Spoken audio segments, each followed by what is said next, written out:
నమస్కారం. జిల్లాల సమగ్ర నివేదికకు స్వాగతం. ఈ కార్యక్రమం ద్వారా ఆయా జిల్లాల్లో కోవిడ్-19 ఇతర అంశాల గురించి మనం తెలుసుకుంటున్నాం కదా. ఇప్పుడు ఆయా జిల్లాల్లో జరిగిన జిల్లా అభివృద్ధి కార్యక్రమాలు, సంఘటనలు, ముఖ్యంగా కోవిడ్ తదితర విషయాల గురించి తెలుసుకుందాం. ప్రస్తుతం జనగాం జిల్లా నుంచి పివి మదన్ మోహన్ గారు మనకు అందుబాటులో ఉన్నారు. ఆయన అడిగి మరిన్ని వివరాలు తెలుసుకుందాం. నమస్కారం మదన్ మోహన్ గారు. నమస్కారం. జనగాం జిల్లాలో కోవిడ్ నియంత్రణకు అధికారులు ఎటువంటి చర్యలు తీసుకుంటున్నారండి? జనగాం జిల్లా వ్యాప్తంగా కనుక మనం పరిశీలించినట్టయితే జిల్లా వైద్య రంగం కోవిడ్ పట్ల అత్యంత అప్రమత్తంగా ఉన్నట్టు మనకు తెలుస్తుంది. కోవిడ్ లక్షణాలు ఉన్న వాళ్లకు క్షేత్రస్థాయిలో పరీక్షలు నిర్వహించడం, వెంటనే రిపోర్ట్స్ అందజేయడం కూడా జరుగుతుంది. అదే విధంగా ఇటీవల యూకే నుండి కోవిడ్ స్ట్రెయిన్ అనే లక్షణాలు ఉన్న కొంతమంది తమ జిల్లాలకు చేరుకున్న సందర్భంలో ప్రమాదకరమైన మహమ్మారి మళ్లీ వ్యాపించే ప్రమాదం ఉంది కనుక స్వచ్ఛందంగా వివరాలు అందజేయాలని కోరిన ధర్మంలో యూకే నుండి వచ్చిన ప్యాసింజర్స్ ఎవరైతే ఉన్నారో వాళ్ళు వివరాలు ఇచ్చడానికి కూడా వాళ్ళు ముందుకు రావడం జరుగుతుంది. వారి యొక్క వ్యాధి నిర్ధారణ కొరకు వాళ్ళ శాంపిల్స్ ను వైద్య శాఖ సేకరించడం జరిగింది. మరి జిల్లాలో అభివృద్ధి కార్యక్రమాలు ఎలా అమలవుతున్నాయి?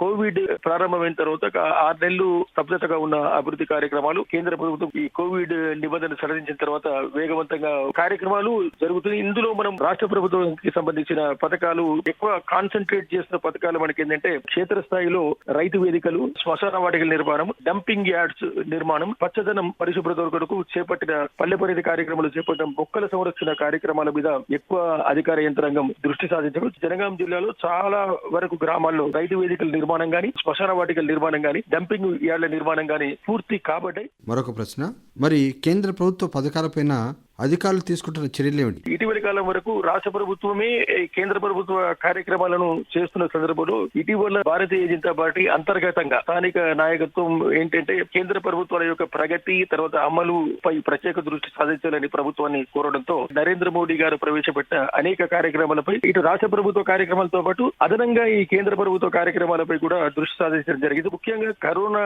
టైంలో ఉపాధి కోల్పోయిన కూలీలకు జాతీయ ఉపాధి హామీ పథకం, అదే విధంగా ఫసల్ బీమా రైతుల ఖాతాలోకి నేరుగా డబ్బులు పడడం, అదే విధంగా కోవిడ్ టైంలో గ్యాస్ కస్టమర్లకు ఉచితంగా 6 నెలల పాటు డబ్బులు నేరుగా బ్యాంకుల్లో జమ చేయడం, వాటి అంశాలపై ప్రత్యేక దృష్టి సాధించి ఈ పథకం కేంద్ర ప్రభుత్వంది అనే దిశగా ప్రజల్లోకి తీసుకువెళ్లే కార్యక్రమాలను బీజేపీ అధికారులకు ఇండైరెక్ట్ గా సూచించినట్టు కనపడుతుంది. అందుకనే రాష్ట్ర ప్రభుత్వ పథకాలతో పాటు కేంద్ర ప్రభుత్వ పథకాలను కూడా సవ్యంగా అమలు జరిగే తీరుగా అధికారులు ప్రత్యేక దృష్టి సాధించారు. ఇంకొక ప్రశ్న అండి, కోవిడ్ మార్గదర్శకాల నేపథ్యంలో పాఠశాలల్లో, కళాశాలల్లో ఆన్లైన్ తరగతులు ఏ విధంగా జరుగుతున్నాయి? కేంద్ర ప్రభుత్వం, రాష్ట్ర ప్రభుత్వాలు రిలాక్స్ ఇచ్చిన తర్వాత ఆన్లైన్ విద్యలో కొన్ని ఆటంకాలు జరిగినప్పటికీ దృశ్య శ్రావ్యం ద్వారా అందించాలనుకున్నారు. ముఖ్యంగా దూరదర్శన్ యొక్క ప్రసారాలు గ్రామీణ ప్రాంతాల్లో ఉన్నాయి కనుక అక్కడి యొక్క విద్యార్థి లోకం దీని మీద ఎక్కువగా ఆసక్తి కనపరుస్తుంది. కొంత ఆలస్యంగా అయినా కూడా నూతనంగా రూపొందించిన బోధనాంశాలు విద్యార్థులకు చేరే విధంగా కృషి జరుగుతుంది. కోవిడ్ నిబంధనల నేపథ్యంలో పాఠశాల ఉపాధ్యాయులకు దినం విడిచి దినం డ్యూటీ చేయాలని వెసులుబాటు కల్పించడం మూలంగా కూడా పనిచేస్తున్నారు. చివరగా మరొక ప్రశ్న అండి, రైతుల కోసం ప్రభుత్వం ఇస్తున్నటువంటి రైతు బంధు నిధులు ఏ విధంగా చేరుతున్నాయి?